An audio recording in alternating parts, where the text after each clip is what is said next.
All right. Good afternoon. Welcome. Happy Monday. I am Tim Judge, founder of HomeSearchTV.com and associate broker with Grand Lux Realty. And my principal broker here, Michael Levy, is on with us. And we have a very special guest today. Hello. Who are we working with today, Michael? Diana Diaz. I don't see her now. Here she is. Here I am. Hi, Diana. Hi, Michael. Hi. Thank you so much for joining us. Sure. So Diana is one of our special attorneys, helps us with our closings, and I really think highly of her. I wanted to introduce her to our audience today, and thank you for joining us, Diana. And hi, Tim. Thanks for hosting. So Diana, introduce yourself and tell us a little bit about your background and what you're up to. Sure. Like Michael said, my name is Diana Diaz. I have an office in Goshen, New York on Main Street. I also have a secondary office in the Chelsea district of Manhattan. I do primarily real estate law, but I also practice probate law, and I do estate planning as well. I've been doing closings, going on 30 years now, very long time. I'm also an adjunct professor at Plaza College. I teach Introduction to Business Ethics, and I love everything real estate. So that's me. That's fantastic. And so, I'm sorry, what college was it that you're? Plaza College in Queens. In Queens. Oh, very good. Excellent. Very good. Yeah, that's excellent. And your husband is one of our agents as well, right? Yes, we can give him a shout out. So, Diana, what are your thoughts about the legal issues now for, buyers and sellers and agents? What do we need to be aware of? And, there's a lot of stuff in the news lately. We can touch on a few different topics, actually, but go ahead. Anything top of mind you want to mention? I think in our world, the two new things that have come up is the one thing that we're seeing all over the place, which is this NAR settlement and how that affects buyers agents. I am on the other side of this. I don't think the world is falling. I think we're just going to find a new way for buyers agents to get paid. And I don't think the buyers are going to pay. I don't think that happens in a real market here, at least. I think that if everybody read what the decision was, it says that, at least how I read it, it says you cannot advertise on the MLS what the buyer's agent will be getting a commission and what that commission is. It does not say the seller cannot pay the commission. It just cannot be advertised. And I think that when buyer agents are showing properties, they're going to have really in-depth conversations now with their clients, but also with the listing agent to determine, right, what is the seller willing to do? Are they going to do a concession credit at closing to cover the agent's fee? There's a lot of different ways that this can be structured. I don't think there's any world in which buyers are paying these commissions, not in New York. But that's me. So that's the first thing. And it's been all over the news. But like Michael, you and I have been around long enough that these things come out and there's all this hysteria, and then it sort of mellows out and people find a common middle ground. And it hasn't been signed by the judge yet, by the way. Right? So we have all this hysteria going on, but it hasn't been signed yet. So that's the first thing.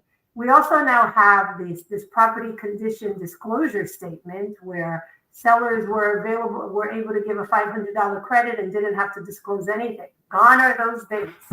Now after the 20th, which is Wednesday, any contract signed after Wednesday, the sellers will have to sign the actual disclosure statement and disclose everything they know about a house, anything and everything that can be wrong with this house.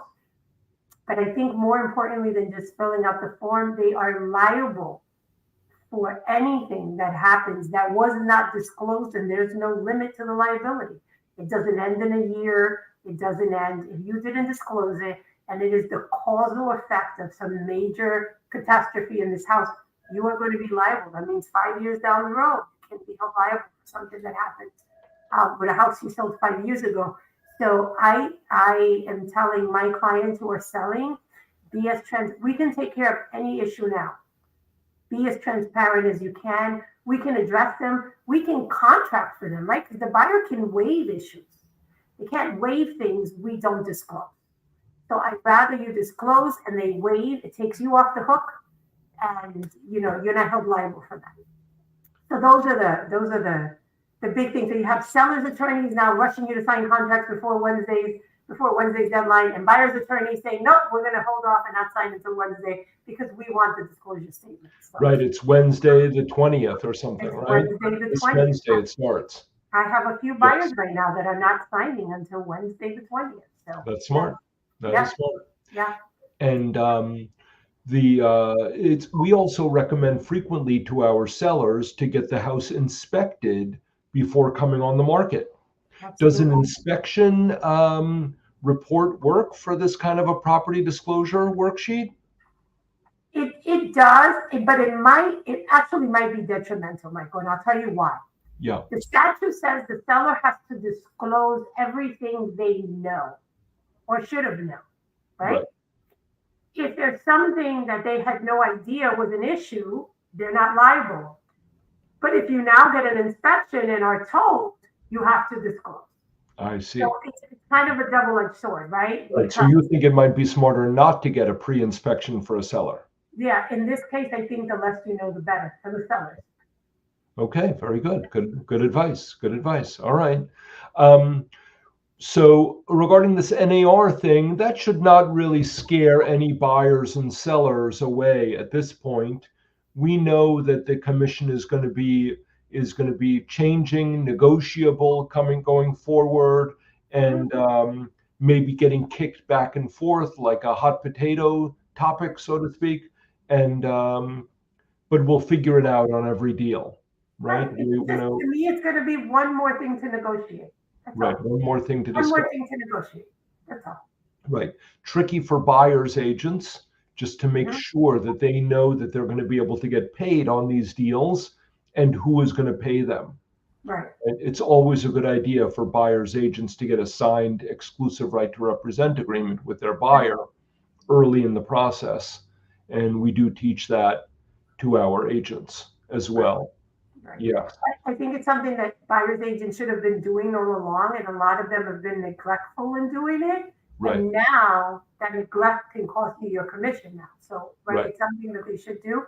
I also said, I had another broker ask me, well, if my buyer can't afford my fee and the seller won't pay, I said, well, if your buyer can't afford it, just ask for a concession, right? You can ask for a concession from the seller, and there's your fee, and it doesn't come out of the buyer's liquid cash because they're at closing, and they can build it into their mortgage as a cost of doing business. So there's ways around it. You just have to be savvy enough to. But if a seller gives a concession, the concession is only able to be up to a certain percentage of the loan, correct?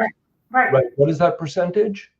It depends what type of loan. So I think with FHA, it can't be more than 10%. Right. And I think with all other loans, it's 15. I think it's 15. It's enough to cover most commissions. That is enough, and then it's easy to include it in the loan, in the mortgage, if you do it that way. It's so easy to do. Right. That's this is really a detriment to sellers. They think they won something here. It's a detriment because you are narrowing the pool of buyers, because this will scare buyers away. Sure. Right? And you're also eliminating a lot of people who are going to be scared about, I have more fees now. Right. And so I think for the next 2 months, we're going to see, and my office is definitely seeing a rush. Like all of a sudden people they're like, we have until July, as if the sky is falling, right? Right. And, but like I said, I think we'll figure it out. We've figured out worse. Sure. And I think there is going to be some turmoil in the business, and it could even push some agents who don't really do much business out of the business, which might be ultimately good for the rest of us. Right. So tell us a little bit, Diana, about your experiences in your deals. Like, do you have any like very special or exciting or crazy shenanigans that you've been through on a deal that you can share with us in your history? Yeah, I mean, in 30 years, yeah, there's been a lot. I think to speak to the brokerage community, I think whenever we have a special seller, and by special I mean an estate or a trust, or where it's not just an individual person, I think many times even attorneys, I see even attorneys do this. They take on a client, they draft a contract, and we go through the entire process. And we had this happen recently. And then the title company will ask, well, let me see the trust document or the estate document. It's the wrong person who signed the contract, signed their agreement, signed, because they didn't check, right? They didn't do their due diligence. And I say to agents all the time when they call me, you should understand, not that you have to do it, but you should understand the nuances of these deals so that you protect your commission, so you don't spend months and then get to a closing table. It's heartbreaking, right? You get to a closing table, you did all the work, and now because of one wrong signature, you either have to start from scratch or just walk away. It's heartbroken. And we had that recently where, and what was crazy, it was an estate, and I had asked for the estate paperwork in advance. I was on the buy side, and I asked for it, and I saw it, and it was the right signature. When we got to the closing table, there was a second set of estate documents because it was contested, the first one. And no one ever told me. So the people I had were the wrong people, and there were other people that were executors. So it happens even when you are very, so now, right, you live and you learn. So now when I represent a buyer in an estate sale, I not only ask for estate documents, I put in my rider that these estate documents are valid. And if there is any financial cost to my client because you didn't give us valid information, we're going to hold you liable for it. Great idea. Now, how do you avoid that? How do you know if there's, you think you have the estate documents and then all of a sudden turns out it's been contested? Can you do a preliminary title search or something and find out? Or how do you know? You can ask the title company to do that, but they might not come up with who the executor is. But it is so easy to go on the website. Any attorney you hire should be able to go on the website and check that estate filing and see if that's the last filing on record. I used to not do that until this closing happened, and now I go on and I check myself to see if there's any filing. However, right, you can be as careful as you want because I'm checking New York filings. That's what I have access to. If they filed a supplementary estate in California, it's not going to come up here, right? No. But all I can do is be as careful as I can be. Sure, sure. That's why one of the classes that we teach for agents is how to work an estate sale, how to work a trust sale, so that listen, again, there's great brokers, there's subpar brokers, same for attorneys, right? And, a lot of times I think brokers are intimidated to ask an attorney a question, but that's your job, right? You're representing your client. It's your job to ask the questions. And if that attorney gives you a hard time answering those questions, you have the wrong attorney. Right. Yeah. And do you work in any other states other than New York? Only New York right now. I have my application in for Connecticut because I've had a lot of people come to me for Connecticut, but just New York right now. Right. And we've talked about also training, continuing education training, right? You offer that as well, right? I do. So how does that work? So we teach, I'm a licensed CE instructor. And we do training on a bunch of different things. I just submitted to the Department of State. We're going to be offering in the office pre-licensing for agents and also continuing education for agents for CE credits. So we're just waiting for the sign-off to come in. Okay. I have experience in teaching. I love to do it. And we're going to be doing those in the office. We do them in the office in person. We do them via Zoom. And then we did just do a bunch of lunch and learns, right? We do new home buyer seminars. like I said, with the estate stuff, we'll walk you through an estate, we'll walk you through mortgages, we'll do title classes. I'm of the mindset that the more educated a broker is, an agent is, the easier a deal's going to go, even for me, right? Because they're gonna ask all the right questions. So then I don't have to spend so much time, unraveling something that's a mess. I'm a firm believer of that. Yeah. The more you learn, the more you earn. Yeah, absolutely. Right. And we're going to get together on that together. As soon as you're approved for CE credits, let me know. And I want to get that going for our 225 agents. Wonderful. And, I've been to your office in Goshen. It is really beautiful, great location. And I really appreciate your friendship. Now that we're working more on the west side of the Hudson River, we have our office in Stony Point and also in our affiliate company in Goshen. Right. I'm hoping that we can be pushing more deals to you in the future as time goes on. Now that there's low inventory in our market area, deals and transaction count is down a little bit. So hopefully it'll pick up. Maybe we can get some price reductions, some interest rate reductions over the next few months, and that will help to pick it up a little bit. Absolutely. Yeah. I was wondering if you had seen the transaction deals picking up over this time. I know you mentioned that you have the pause going on because of the March 20th date for the disclosures, whether buyers want to sell or not. But as far as the spring market, I know we've had a beautiful weekend just passed. I know that always sparks a little bit when the crocuses start coming up on the lawns. Everybody wants to show the houses.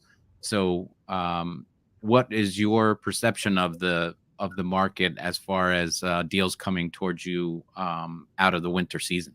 I'm going to tell you, January and February, we were very quiet. So I do a lot of estate work too. So we were busy on the estate side, very quiet on the real estate side. I don't know what happened the end of February, but I right now am doing 20 buyer sales, 20. And as fast as I close them is as fast as more come in. Great. It's wonderful for me, but I've been looking, and I think people are starting to realize everybody was sort of waiting for the 3 and 4% interest rates, which unless there's another shutdown, we're not going to see anytime soon, right? That's not realistic. And I'll have people that call me and say, well, the interest rate is still 7%. So I'm going to stay in my rental. I said, so you'd rather stay in your 100% interest rate than pay 7%? Like, doesn't make sense, right? Sure. So that's sort of my push. A big part of our practice too is that we get a lot of Spanish-speaking clients, right? I would say that's 50% of our practice is Spanish-speaking clients. We have a lot of people who don't speak English, speak only Spanish, or and don't feel comfortable doing such a big purchase with somebody who they can't communicate directly to, right? Sure. Because you can have somebody translate, but it's just not always exactly the same thing. So that's a big, but yeah, we're getting busy. Thank God. We're getting very busy. That's great news. That is great news. I see it also. I see a pickup in March, and it's gotten steadily better. The fourth quarter of 23 was pretty slow, and now it seems like the first quarter here is picking up, and so hopefully we'll have a great spring and early summer. It's gonna get better here.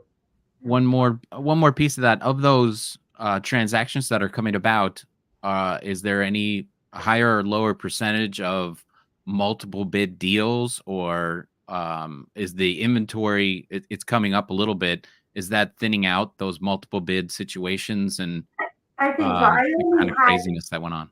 I only had one where they waived some contingencies and they went a little over asking.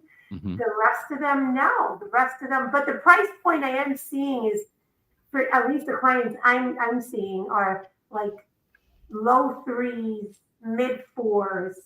That seems to be the market that's really busy right now, and they're not multiple bids. They're just it's straight deals. I haven't heard of a client saying, "Oh, I do see people waiving some stuff," which I'm always a skeptic of, but I have to do what my clients want. But no, I think the market, and I think that before July, because I think everybody's going to get it in their head And if I wanted to buy a house, I'm going to do it before July so that I don't get in the mix of this thing. I think we're going to get busy. I had 3 clients call me today. If I buy after July, do I have to pay the fee? I said, I don't know what you have to do yet, honestly. And they said, well, I'm going to pull the plug. So I think that Good. we're going to see a rush for the next few months. Good. Well, you know, Diana, I really appreciate your friendship. I think you're fantastic. And it just kind of shows the level of professionalism of our group of vendors here at Grand Lux Realty, where our agents know that we've got a group of people in all the different areas of these real estate transactions that we need, who are available and super friendly and knowledgeable and able to answer questions for our agents and help them, and of course help our buyers and sellers. And I hope that we can, you know, continue to grow together. And I think you're. I look forward to seeing you again. And thank you. You're welcome, Michael. Yeah. Tim, anything Yeah. else you want to mention? Thank you. Just before we sign off, I know we're coming to a close, but DiazAttorneyNY.com, that's your website, isn't it? That is. So people can learn more about you and the rest of your team from right there on that website, and then contact you directly. And of course, all your information is also in the comments. Diana, what's your phone number at the office? The phone number in the office is 845-360-8092. But that number on the website is the best number to reach me because I am at closings 50% of the time. And is that your cell? That's 631? Great. All right. Well, that's great. Thank you very much for joining us, Diana. Tim, excellent job as usual. And have a great day, everybody. We'll see you next time. All right. See you next time. You too. Bye-bye.